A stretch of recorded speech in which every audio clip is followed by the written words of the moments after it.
Focus FM, radio for us. So what would you say has been your greatest performance so far of your career? Namas 2018, 100%. That was, I think that was the one time where I felt like, at the first I didn't listen to any of the NBC crew. I didn't listen to anyone who was telling me, like, you need to do this, you need to do that, you need to go here, you need to go there. So everything I did at rehearsal, I threw it out the window when I got on stage. I was like, I'm just doing me. Definitely is number one. And then UNAM Culture Fest. But UNAM is always nice. In your press release, they said that you're releasing that is your 9th album, right? Can you imagine?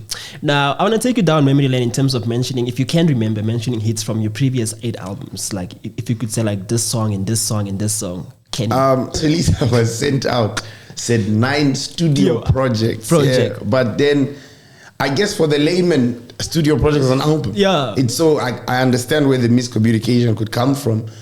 But like mixtapes and all those things, those are studio projects as well. So those were back when we're starting out and still figuring out the sound and stuff. So I don't think... I'm sure there were a couple of favorites that you like. Yeah. Like, for example, my first album, there was Okay. That one did quite well. On my second album, there was Dolce & Gabbana. That one also did quite... Third mixtape, there was the song that won me the award my first award at the Namas was a song called No One's Laughing. So it's not really a hit, but it did really well because it had the heavy corporate social responsibility behind it, or just the social responsibility. I'm not a corporate, but it had a big message behind it that people really resonated with. And that was also quite a good performance, albeit I was very unknown at the time.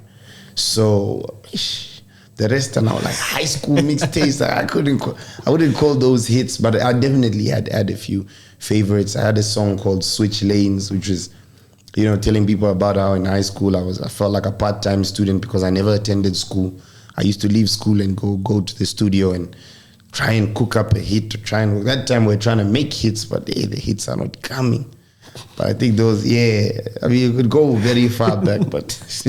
As an hip-hop artist, personally, how would you define your success? Yeah, I like that you said personally, because I think when it comes to success of a musician, right?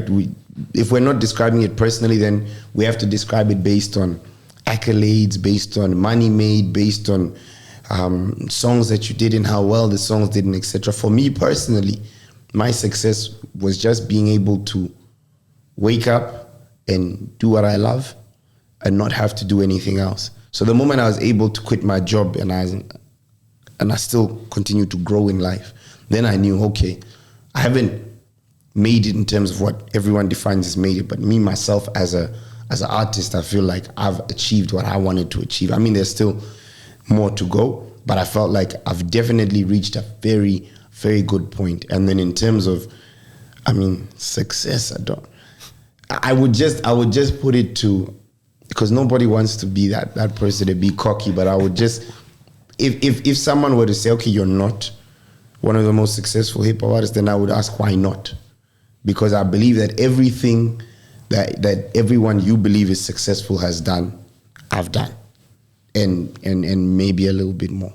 It just depends on what we're looking at, but definitely that you could argue not the most, and I would be happy to argue that, but I personally believe that I'm definitely one of the most successful hip-hop artists. Focus FM, radio for us.